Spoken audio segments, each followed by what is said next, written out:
কোন দিক থেকে অশিক্ষিত, কোন দিক থেকে মূর্খ, এটা আমার জানা নাই। ডিপজলের মতো মানুষ এই ইন্ডাস্ট্রিতে একটি নাই। কি করে তুই তামারিকের কথা বলতে পার, আমার ব্রেনে ঢুকে না। এই কথাটা আমার মাথায় আসে না। আসো আমরা সবাই মিলে একসাথে কাজ করি। আসলে এই মামলা হামলা ঝামেলা এটা তো আমরা আমাদের কাম্য নামটা চাইও না, কিন্তু তারপরেও হ্যাঁ শিল্পীর আমরা এটা চাই না, কিন্তু তারপরেও হয়ে যাচ্ছে। বিগত দিনগুলি এরকম একটা সুষ্ঠু নির্বাচনকেই জোর জবরদস্তি করে অবৈধভাবে 2 বছর ক্ষমতায় থেকে গেছে। তারপরেও যাই হোক মানা হয়েছে, 2টা বছর চোখে দেখতে দেখতেই চলে যায়। আবার সেই একই ঝামেলা, একই কাহিনী, একই ঘটনা পুনরাবৃত্তি করলো নিপুণায়। যে নির্বাচনটাকে সে মেনে নিল, যে নির্বাচনটাকে সে ফুলের মালা দিয়ে বরণ করে নিল, সেখানে একটা আনন্দঘন মুহূর্ত, এত সুন্দর একটা পরিবেশে তার 1 মাস পর কি হলো, কার ইন্ধনে সে শুরু করলো, এই নির্বাচন সুষ্ঠু হয়নি। তবে আমরা খুব নিন্দা জানাই, অনেক নিন্দা জানাই। নিপুণকে বলবো, নিপুণ তুমি ভুল পথ থেকে শুদ্ধ পথে চলে আসো, আমাদের সাথে আসো। তুমি ভুল পথে তুমি হেঁটো না, ভালো পথের জন্য সবসময়ের জন্য মানুষ পাশে পাবা, আল্লাহকে পাবা।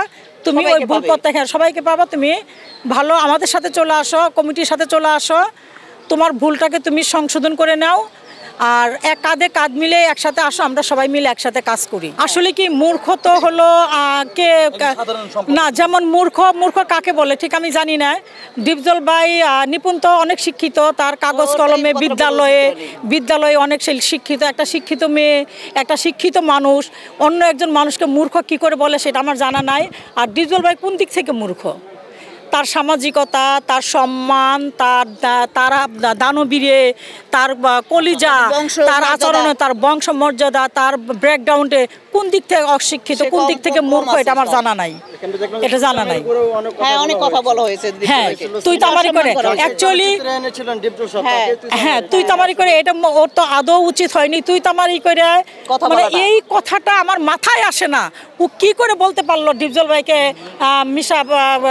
মিশা ভাইকে তুই তামারিকের কথাটা কি করে বলতে পারলো, আমার মাথায় আসে না। একটা শত্রু যদি হয় তাও তো আমরা শিল্পী, আমরা একসাথেই কাজ করি। দিন শেষে আমাদের পরিচয় আমরা শিল্পী। কি করে তুই তামারিকের বলতে পারলো? ডিপজল ভাই একটা ইন্ডাস্ট্রি, সে নিজে একজন ইন্ডাস্ট্রি, এবং ফিল্মের জন্য সে আলাদা একটা ইন্ডাস্ট্রি। সেই ইন্ডাস্ট্রিকে নিপুণে কি করে তুই তামারিকের কথা বলতে পারে, আমার ব্রেনে ঢুকে না। আর কি করে এই সাহসগুলি পায়, কোথায় থেকে কে ওকে ইন্ধনগুলি দেয়, আমার মাথায় আসে না। দিন শেষে আমরা শিল্পী, আমরা একসাথে কাজ করি। কেন আমি যদি আমার একটা ভাই যদি সে যদি যত থাকুক, আমি তাকে কেন আমার মুখের একটা মানে ব্যাড ল্যাঙ্গুয়েজ উচ্চারণ করে তাকে আমি ছোট করব? কেন আমি হেয় করব? তবে আমি বলবো একটা স্লোগানই আমার, ডিপজলের মতো মানুষ এই ইন্ডাস্ট্রিতে একটি নাই, হয়নি, হবে না। আমরা দিন শেষে এবং সর্বশেষ প্রথমত ডিপজল ভাইকে চাই, দ্বিতীয়ত ডিপজল ভাইকে চাই, শেষ পর্যন্ত ডিপজল ভাইকেই চাই।